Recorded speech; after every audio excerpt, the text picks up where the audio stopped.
Let's talk today about the 5 financial pitfalls of new retirees so that you don't fall victim to these yourself. Let's dive into this topic to prevent these from becoming our fates.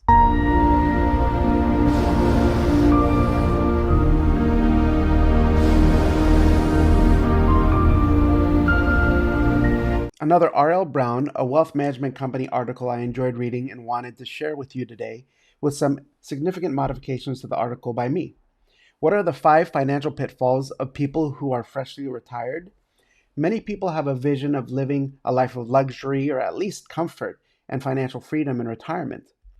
Going on vacations all over the world, indulging in expensive dinners and hobbies, living in their dream location, maybe in Florida or overseas, to maximize their retirement income.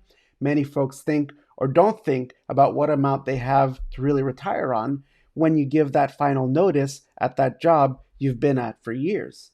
But you can make some major mistakes as a new retiree that can set you back significantly from a financial standpoint. Let's take a look at some of the major pitfalls of new retirees so you can do your best to avoid them. Number 1, transitioning too quickly. After retiring, many people make hasty decisions in such quick succession that they often find themselves financially strapped. Before you purchase an RV to travel around the country, invest in a vacation home, or make a big move to be closer to family members, take some time to evaluate your budget. If you're considering such a major life transition, it's important to stop and evaluate your decisions from a financial standpoint. Will your retirement budget realistically cover your choice and leave plenty left over on which you can live? It's a good idea to wait at least a year after fully retiring before making any major moves. That should give you plenty of time to settle in to living with an adjusted income stream. You'll also be able to evaluate how much is left over for extra expenditures. Number 2, not properly invested. Yes, it's a good idea to be more conservative with your investments once you retire. You don't have the same time horizon to adequately recover from losing a large chunk of money in the stock market as you could when you were younger. You should have a diversified portfolio that I think should include some real estate, some big company stocks, and this isn't the time to be investing in speculative anything. And an index universal life along with fixed index annuity that has been maturing for a while. Speak to a licensed financial professional like me for more on the last 2, and I'm happy to chat about real estate as well. Number 3, not discussing retirement goals with your partner. Yes, I know talking about money with your significant other is often a dreaded task, but it's important to discuss how you'll manage money and how spending your time in retirement before your golden years are upon you. Communication is key when it comes to money and retirement.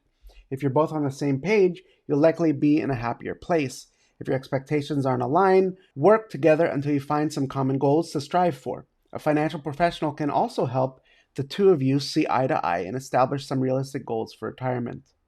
Number 4, letting your kids borrow your hard-earned money. Your child asks you for a significant sum of money when you're newly retired. Take some time and evaluate the situation before making a decision. Lending money to friends and family is always a tricky situation, as there's often an issue with repayment.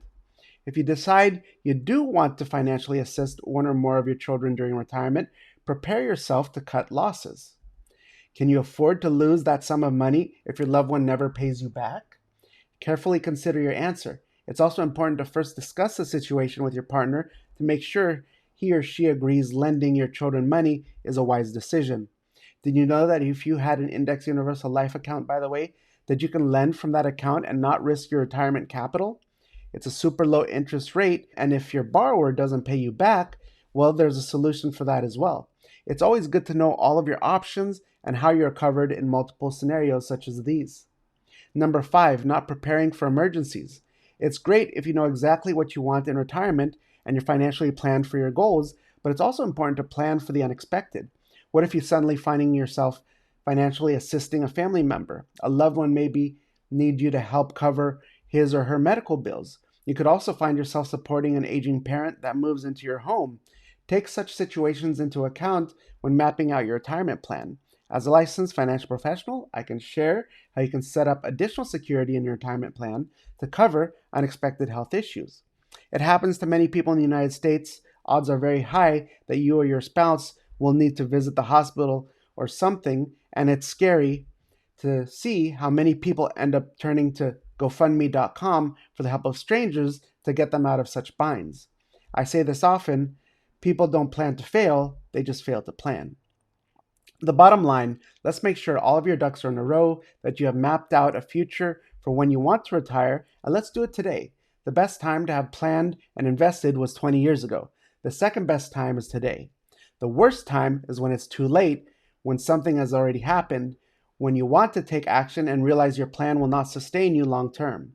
Set up a time to meet with me and see what retirement plan can look like for you using the calendar link in the comments section below, or my healthwealthandrealestate.com on the Get in Touch link at the top right of the page.